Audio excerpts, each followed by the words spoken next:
انجمن 18 غیرنوبتی حزب دموکرات تاجیکستان کار خود را روز 11 می با انتقاد از فعالیت‌های اخیر رئیس اکنون سابق این حزب سید جعفر عثمانزاده آغاز کرد.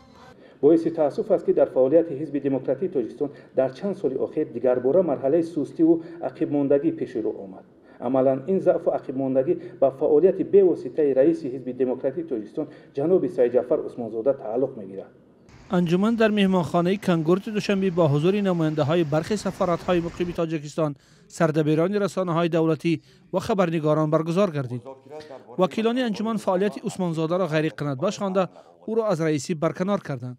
شهباز ابرار 34 ساله که تا این زمان ریاست حزب را در شهر دوشنبه به دوش داشت، با 64 رأی 96 وکیل این انجمن رئیس نو انتخاب شد. سید جعفر عثمانزاده رئیس اکنون سابق و وکیل این حزب در پارلمان در نخستین واکنشش با این تصمیم گفت که این کار آنها هم از جهت آیین‌نامه‌ای و هم اخلاقی و معنوی نادرست بود و این را قبول ندارد.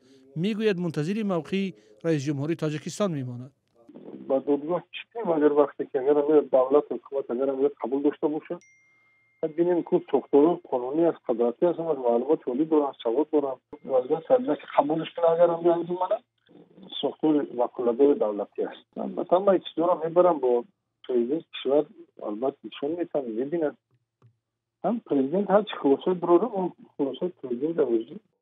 ولی دو روز پیش از انجمن سید جعفر عثمانزاده با نشر مراجعتنامه تشکیل کننده های انجمن را گروه منفیت‌دار نامید که با سرداری شهباز ابرار و یلداش عبدالجبار میخواهند انجمن غیرنوبتی حزب دموکرات تاجیکستان را برگزار کنند.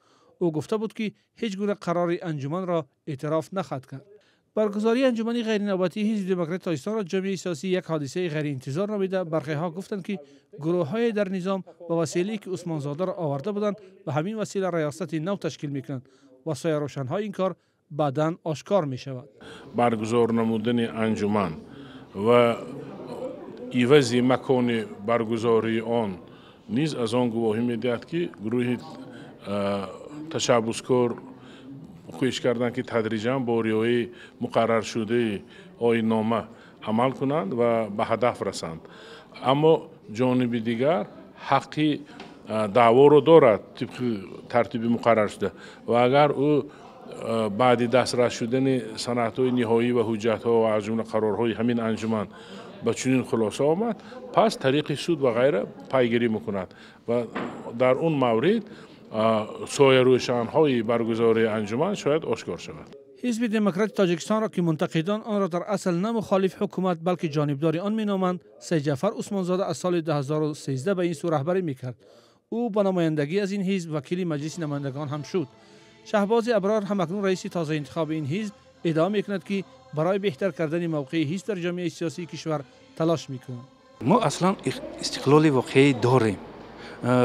به همین خاطر یعنی که اون عنوانی که ماندن ما جدا هستیم. ما موقع خودمانه داریم. یعنی که حزب آزادی. حزب دموکرات تاجیکستان که از سال 1990 در صحنه سیاسی تاجیکستان حضور دارد، بارها با جیناها و فرکسی‌های گوناگون تقسیم شده است. سازمان‌های حامی آزادی بیان حکومت تاجیکستان را برای از بین بردن فضای آزاد سیاسی از کشور بیرون کردن نیروهای واقعاً اپوزیسیون مثل حزب نهضت اسلامی و ایجاد حزب‌های سیاسی اداره شونده به نام مخالف حکومت تنقید می‌کنند.